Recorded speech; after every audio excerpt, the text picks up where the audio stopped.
Sama-sama lahat ngayon ng lalakihang mga artista and lahat present talaga, no? Pinag-uusapan namin ni Ate B kanina yun. Sabi ko, ang sarap ng feeling na na-experience ko itong ganito. Kasi second awards night lang ng Film Fest pa itong experience ko. Tapos ang grande niya.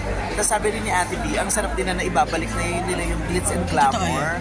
Kasi di ba yung mga recent, para siyang sa theater lang yung awards lang talaga siya. Hindi ganitong celebratory siya, may dinner, tapos yung mga artista simula pa lang nandoon, tapos nagsistay, hindi yung in and out lang. Kasi napa-attendan ko dati, dumating artista umalis din, hindi sila nagsasama-sama. Ngayon, nakakatuwa, ang sarap makita, ang sarap maging part itong 50th anniversary ng Metro Manila. Ay, anong feeling kanyo na kasama, nagbiruan kayo sana sa next, kayo na ni Ate B ang magkasama sa proyekto? Yeah, syempre dream ko naman yun, dream ko talaga na makasama siya.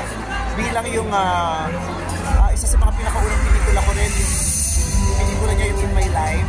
At saka may maganda kami sa relationship kami ni Ate B. Sana magbigyan ako ng chance. Ano lang feeling, Mars? Nangunguna daw ang inyong winner is Takilya. Ang mga susunod na kategorya ating papartalan.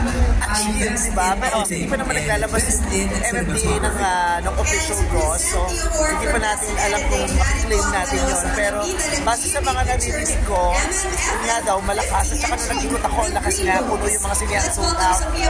So, masaya kami na ang daming nakapanood dito sa pinagmamalaki natin. Vice, in-expect mo ba na ikaw uling magna-number 1 sa Takilya? Hinog ko.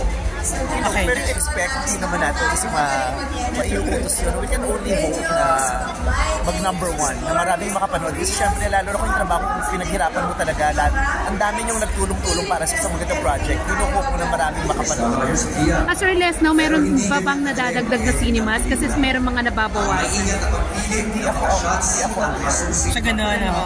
So na lang, last na lang. Ano lang feeling na tuloy pa rin sa GMA ang Showtime? We are very thankful to GMA. Very grateful yun. At magandang sa pakiramdam namin, lalo kami na-inspire na magpakita ng magandang programa sa Madlang People everyday dahil yung pagkakataon na binibigay sa amin ng GMA talagang ipinagpapasalamat natin. Kasi sa puntong ito talagang wala nag-aantay lang kami kung sinong tutulong sa amin na tatanggap diba? Hindi na lang yung GMA, napakabait.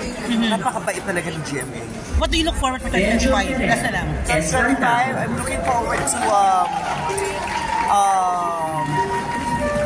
more fun and exciting sa Showtime. At saka more wonderful projects with my family, with Direct June. Oo, yes. Yes. Maraming salamat sa'yo. Thank you. Congratulations. Thank you. Thank you, Mark.